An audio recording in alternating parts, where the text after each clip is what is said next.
محاضره ويتحاضر علينا. تفضل مدام. يعني هذه محاضره وتعويم للمشكل. المشكل فيه اعتداء على الطفوله، فيه اعتداء على البراءه. بنيه عمرها 4 سنين تعرف بدنها اللي هو يسمح لها بالحركه ويسمح لها باشباع حاجاتها الطفوليه، يجي يعملها هكا يعني ولا مدنس ويلزم يتخبى ويعمل العار. والله فيهم بنيه انتم ما عديتوهاش على الفيسبوك، خشمها يجري يظهر فيها كانت تبكي، شيء يوجع القلب. والسيده الوزيره تهون يعني هذا الموضوع وتحب تعوم. واللي دخل في الدروك احنا توا ماحناش نناقشوا فيه هذوما، احنا نناقشوا فيه الوهابيه اللي قاعده تغزو في بلادنا غزوه.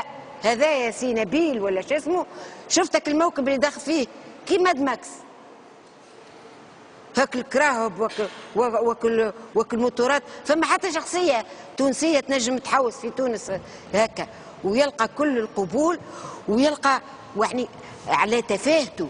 هذا استقبلوا مدير ديوان الرئيس، يعني الرئاسه استقبلته لانه عماد الدايمي مش باسمه كاسلامي مندس في المؤتمر بركه استقبلوا باسمه الرئاسه. يصلي وراه وزير الشؤون الدينيه وهو عنده عقليه فيها كل هذا البؤس. هذايا معناها مفتي شو اسمه سبونج بوب. شنو هي الافكار اللي باش يعلمها لنا ويقول لك احنا نسمحوا للناس بحريه؟ لا انتوما السفاره التونسيه في القاهره منعت صحفيين مصريين احرار وما حبش تعطيهم الفيزا. وحلينا اول ضربه اول انجاز. الناس بعد كل ثوره تحسن ثوراتها تحسن حدودها لانه فما اخطار. كيفاش تقلل من قيمه الوهابيه والقاعده في الصحراء تتحرك وكل يوم نسمعوا غريبه نتاع سلاح ولاو ولادنا شباننا يكفروا فينا حتى داخل البيت الواحد. يتكلم فيها ام في الشارع ودموعها تجري، ما عادش لاقى روحها مع ولدها اللي رباته وحنت عليه وكبرته، يكفر فيها اتوبوشون وتوا خايفه منه لا يمشي لسوريا. كيفاش انا نقعد نجبد على الدروج ونجبد على عادات الغرب الاخرى؟ شكون قال لها احنا اللي نحبوا الانحرافات مهما كانت؟ وهذايا مش انحراف برك، هذايا خطر داهم يهدد في بلادنا. وفما طريقه ما يدخلش لبلادنا السيد هذايا. يزينا من هالديفيليه نتاع الدعاة شنو جابولنا؟